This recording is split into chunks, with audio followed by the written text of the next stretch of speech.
I'd like to get everyone's perspective on enterprise architecture. So let's just kind of go in a nice sequential fashion.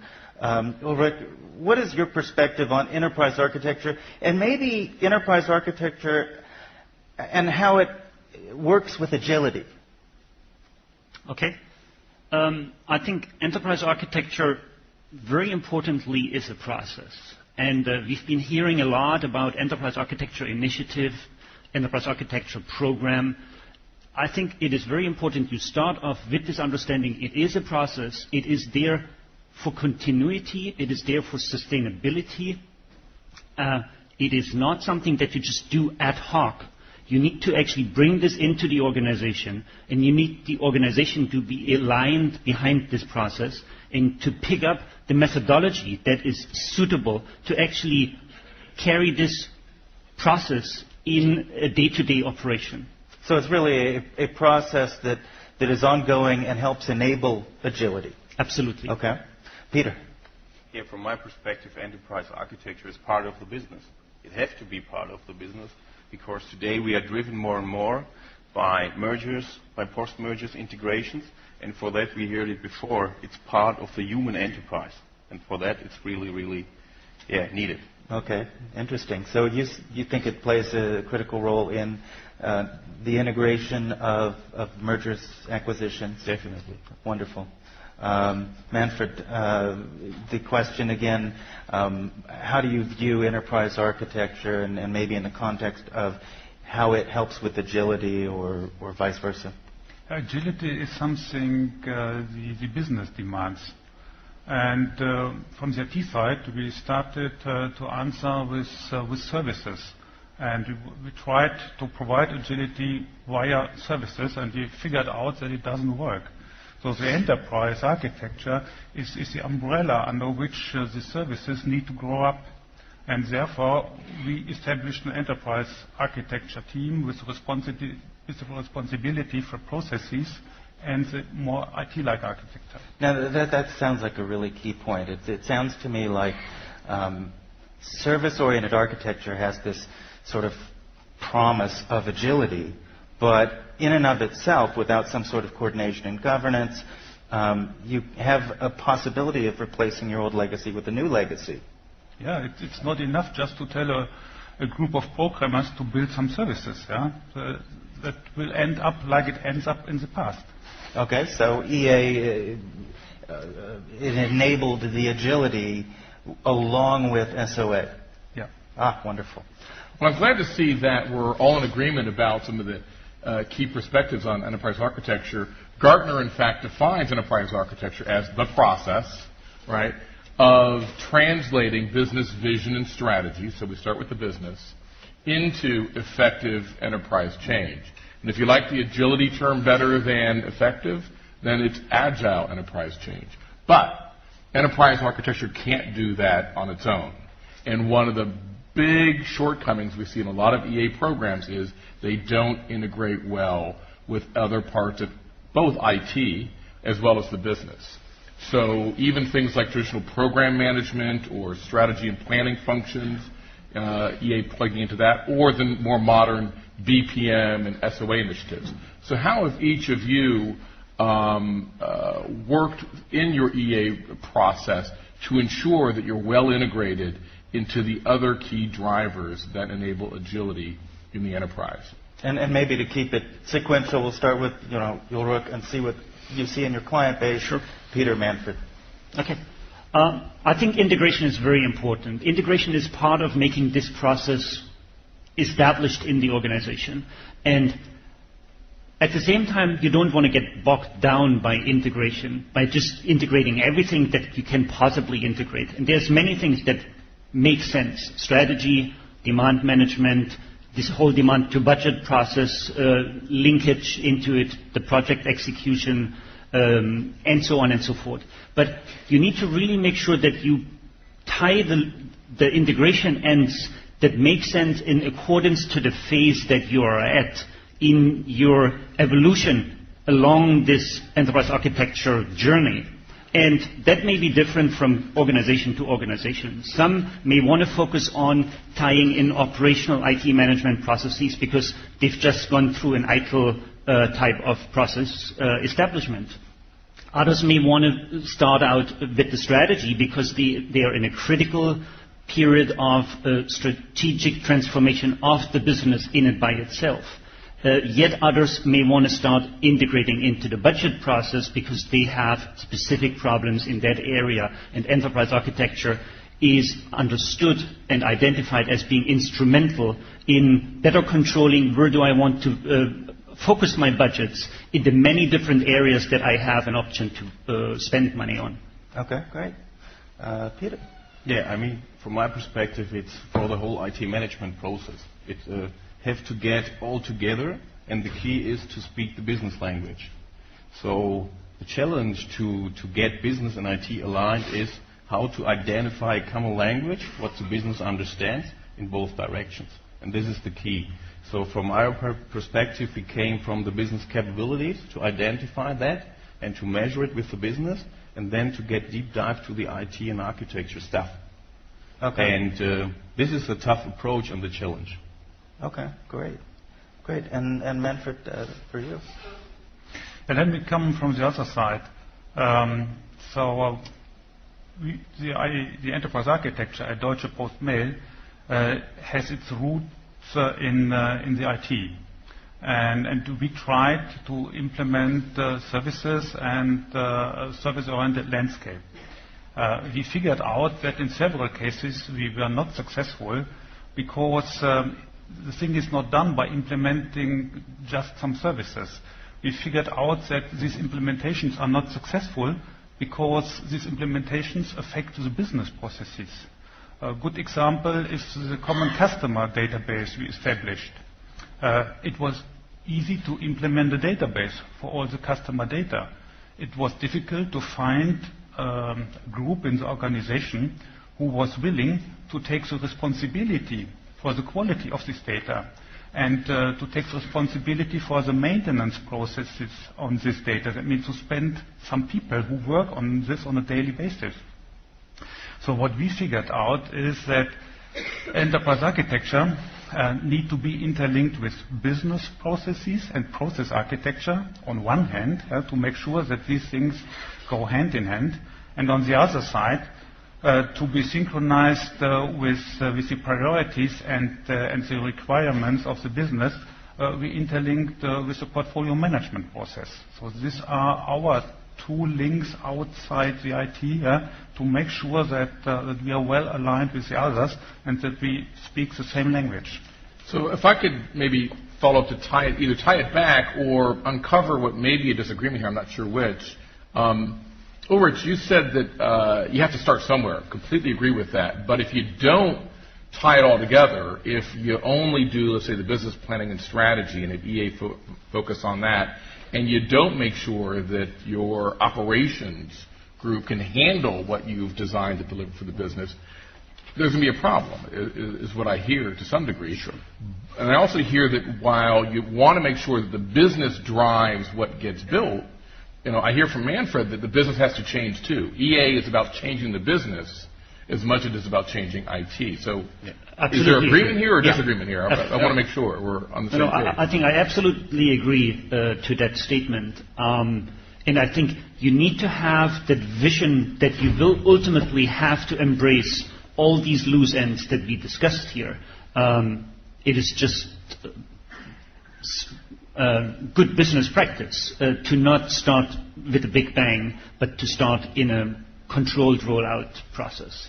So maybe doing that around one project, but to make sure around that project it's done end to end. Absolutely. Great. Yeah. Great. Another thing that I heard, if I'd have asked this question 2 years ago, I would have expected to hear, well, we really should integrate with IT procurement. Definitely should integrate with application development and probably should integrate with operations. But I just heard two successful enterprise architecture leaders say, well, we need to integrate with the business. And I found that fascinating. We need to integrate with the business, be business enablers, and speak the language of business. Now, that sounds really good in theory, but it can be quite difficult. There is a different lexicon. If, to an IT audience, you say, here's a business model, they expect a flow chart. But if it's a business audience and you say, here's a business model, they expect a narrative, a spreadsheet with, investment calculations, something that you'd put forth to get funding to drive new products and services. So that was a fascinating insight to me. Align with the business to get business IT alignment. And business IT alignment has been an elusive goal for I refuse to admit how many years I've been in this business, but all of those years there's been a business IT alignment issue. And now we have align with the business by aligning with the business and speaking their language. It's very straightforward. Agreed. I think you'd all agree as well. Maybe take it even a step further. Beyond just alignment, is EA now considered almost a business function? I definitely think it moves into this direction, at least for the more mature companies that have embraced enterprise architecture in a more comprehensive fashion. This is actually an observation that we are making with the customers over the course of the last few years. The user communities, the stakeholders, the contributors of enterprise architecture are changing quite dramatically. Firstly, the community grows in size, where previously we've been talking about maybe 10, 15, 20, at maximum 50. We are now talking about several hundreds, if not even going into the thousands. Secondly, we've moved the core area, we've left the core area of IT definitely, and we've gone into like the business liaison community and into the strategy community on the business side and so on. So definitely this is an observation we share as well. And Peter, it sounds like your very title is proof of this concept. I mean, you're Vice President of Business Services, not EA, correct? Yes. So this is a good point. From my perspective, the enterprise architecture derives more to these processes, like mentioned out before, to a business architecture. And definitely it has to be part of the business. When a CEO comes to his CIO and asks him, what is the capability of my company? He asks him, what is the process and IT support of my business? And for that, you have to have the right answers derived from the business capabilities. Otherwise, you won't be understood from your business level because you are talking about IT. Okay? Right. Do you find the same thing, Manfred, at your post? I think there is still some way to go. I think from the IT side, we have realized that enterprise architecture, so IT enterprise architecture, should be a business function. Unfortunately, I have to say, not everybody in the business has realized that. Absolutely. You're not alone. You're not alone. And we come here to the point that we have to have a new responsibility split when doing implementation of functionality. So I think the necessity is that the business defines what they want to have. So they have to set the priorities and they have to provide the budget for implementations. As we saw it on the previous presentation, the enterprise architecture should have the responsibility for the lines between the applications. And this is still a point where we have a better. The project teams still claim that they decide which lines are drawn and which not. And I, as the enterprise architect, have a day-by-day fight with the project teams to discuss with them what is more efficient for them and what is the maximum efficiency for the corporation. Now, are there a set of lines that they can choose from that are sort of standard lines? Where we have established services, we have standard lines. Okay. And I always vote for using these lines. More difficult is it in the areas where we implement new services, where we define the new lines for the future. This is always a topic of some discussion and negotiation. Sure. Well, since Richard gave us a little extra time, I'd like to bring the audience into it just a little bit, if you don't mind, Robert. Of course not. A little show of hands, maybe. Since it's such a critical issue around how and whether or not enterprise architecture is moving out of just being IT architecture into really being business architecture. So, show of hands, how many of you would say that in your organization you feel that enterprise architecture has moved up to being considered a business architecture function, not just an IT function? Not a lot. Well, Don't hold be bad. on, hold on. Just a few more going up. But probably Jet less lag than a third. delays here, I think. And how many of you would say that enterprise architecture is still squarely considered an IT function? The vast Okay, majority. well, hold on. Now, how many of you raise your hand really high and proud if you just didn't want to raise your hand? How many of you didn't raise your hand for either of those two scenarios? A couple. So you're somewhere in between? Is what I'm getting from? Okay, you're on your way towards that more business-focused approach. So this is great because over the next 2 days, it's exactly what we're going to be talking about in a lot of different ways and a lot of different presentations. How do organizations move beyond just traditional enterprise-wide technical architecture, which is where a lot of us grew up, into helping to architect the enterprise around business architecture, information architecture, and so on. It's a fascinating concept that, we talk about business and IT alignment and business versus IT. But when you think about it, IT is in fact a business function by definition, and I think often we confuse it as sort of a computer science lab that exists within an organization. Right, we're mostly in information businesses here, right? Certainly moving, information around, whether it's mail or financial information, whatever. It's an information business in many cases. With that, maybe it's a good segue into our next question, which is now that some of us are playing a role at that business function level and some of the struggles we've had with trying to get there, was there anything you'd do differently or recommend doing differently to other practitioners as you initialize and carry forward an EA process, if you were to do it over again? And one of the things I'd like to do, because we have time on our side, which is very rare, if you could tell us what you're seeing with your clients, some of the common opportunities for improvement, let's call them that, or things they do differently. We know how those usually happen. And then Peter and Manfred, if you could give us a little background on your efforts first, and then give us some of the pearls of wisdom that maybe you've learned, and it could be something that you picked up and did it right, but maybe if you'd have done it earlier, the results would have been better. Can we do it that way? Sure. Great. So let me start. I think there's a number of observations we are making these days as compared to like 3, 4, 5 years ago. One thing that has completely faded away is the discussion about meta-modeling. Interestingly, 4 or 5 years ago, this was a heated debate in every enterprise architecture initiative.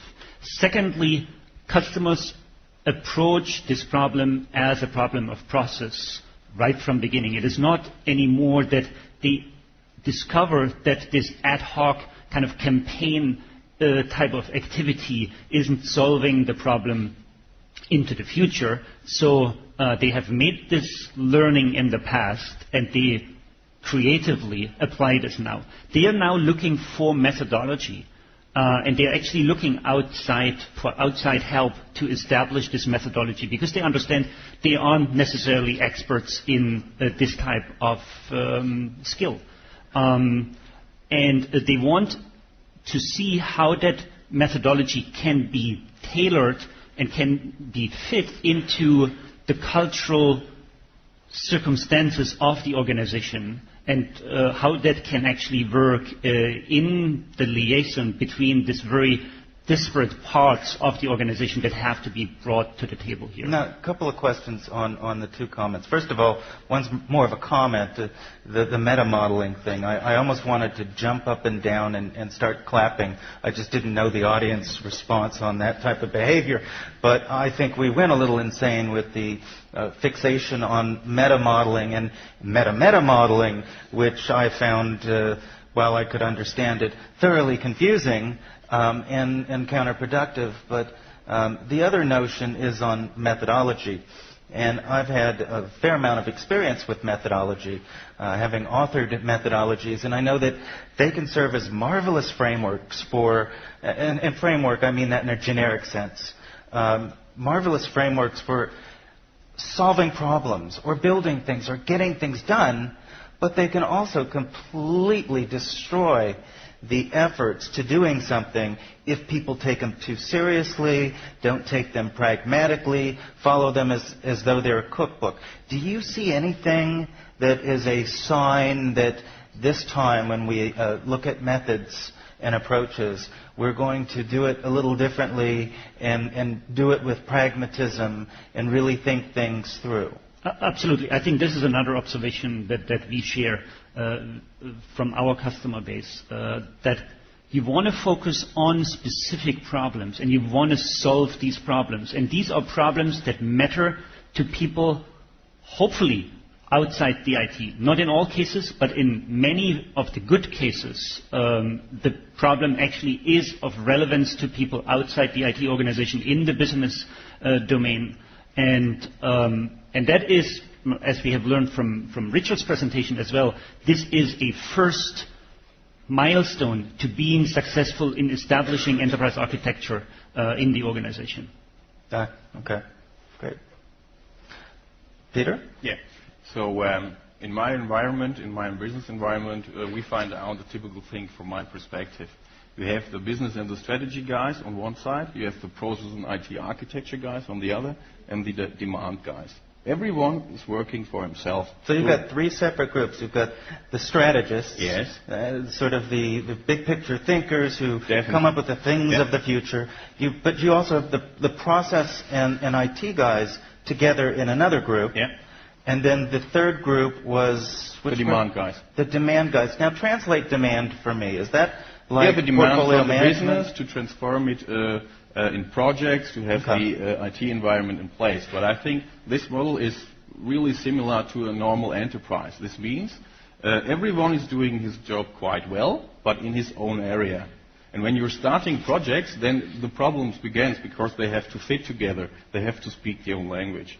So we identified we need one methodology to bring them together, to think about it, and to link it. These three dimensions.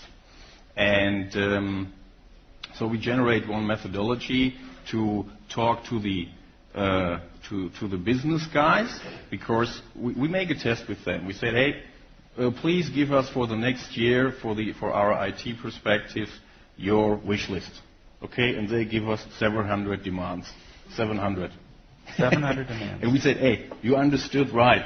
We don't really want your wish list. We want to know what you really need from the business perspective.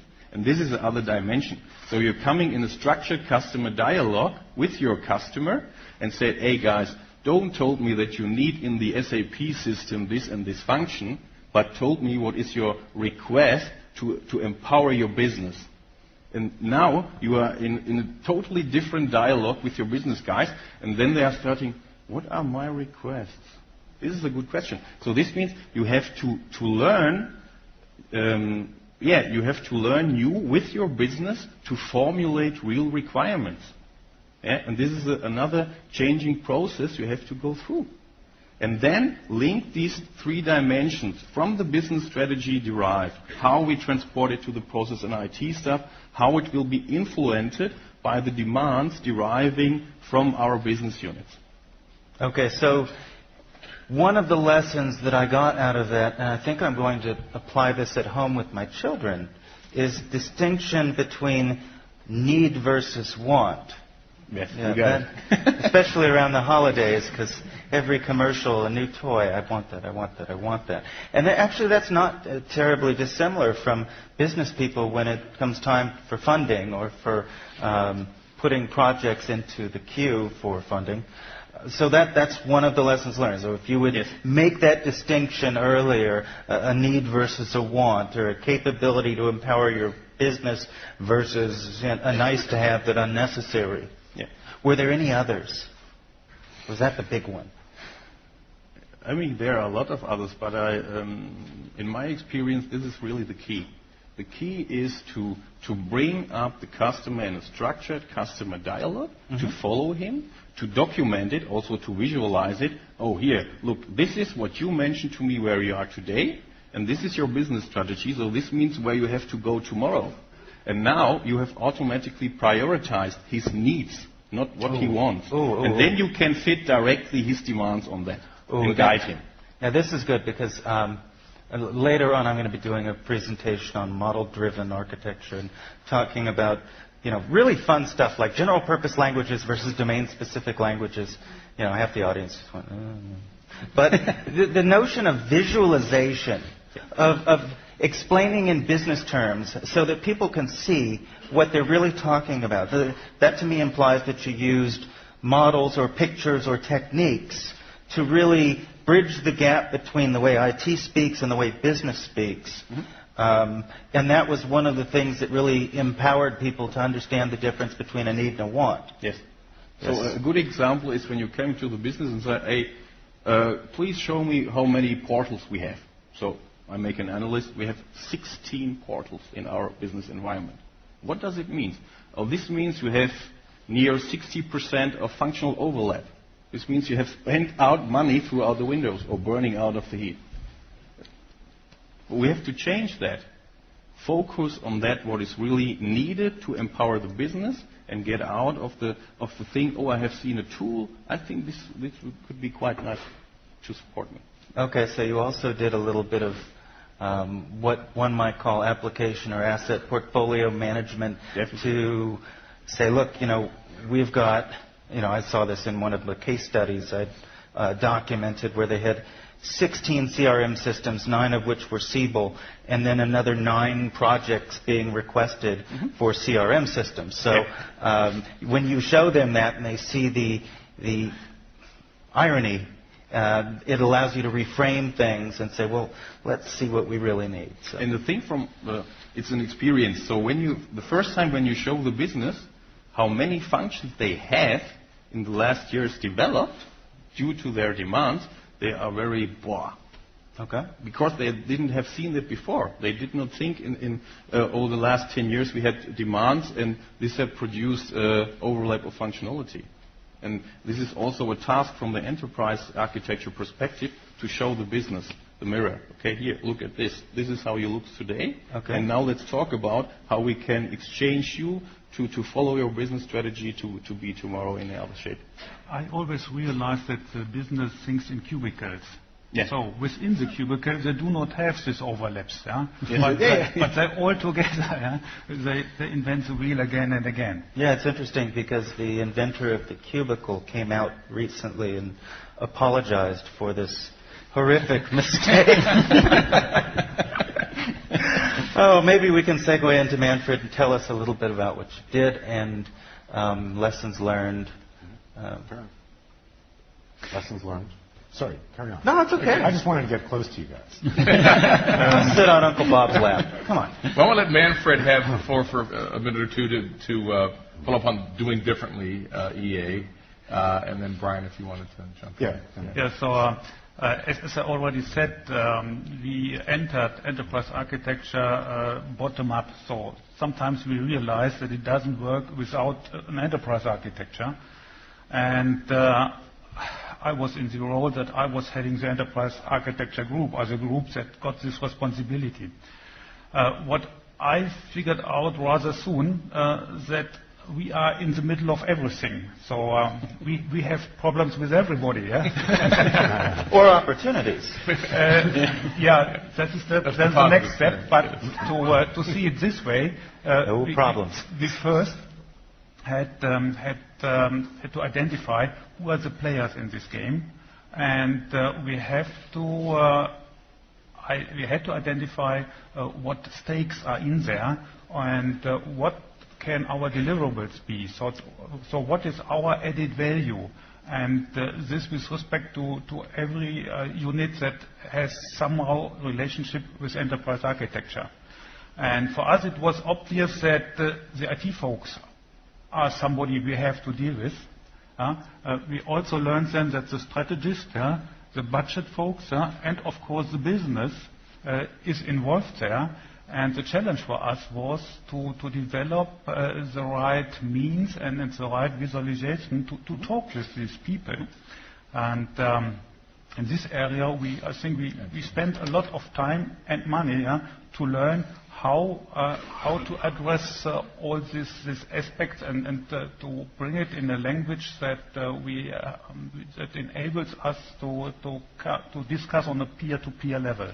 That's a great message to start earlier with stakeholder analysis and stakeholder communications rather than retreating back and doing a huge amount of internal EA work before you really understand more about your stakeholders and how to communicate. Yeah, that's a key point in terms of methodology. Every methodology on EA I've ever seen says do stakeholder analysis, but I really haven't seen one that tells you what to do with it once you're done. And a lot of people blow it off, don't do it, or do it in their head, which isn't doing it. What you did was use it to identify who needed what and how they needed it, and then gave it to them. Yeah. And that made a difference. That made a difference. And the challenge for us was to learn their language. So the language thing. Yeah, the language thing. So Brian, a quick commercial break? I just want to ask the folks out here as well. How many of you think that you have all of the support that you need from that vast community of stakeholders that includes the business, it includes the corporate management, it includes the IT professionals, it includes the planning professionals? How many have got that? You've got that set? Oh. seems that we've got some work to do. I'll turn it around. Who finds that making sure you have really good stakeholder integration is your most challenging problem? Beautiful. Many people. Okay, we're going to be talking about some of those things in some of the later sessions on how to sell enterprise architecture, creating the communication strategy, and those kinds of things. But right now, we're going to take a little break. I want to thank the panel. It was an extraordinarily interesting conversation.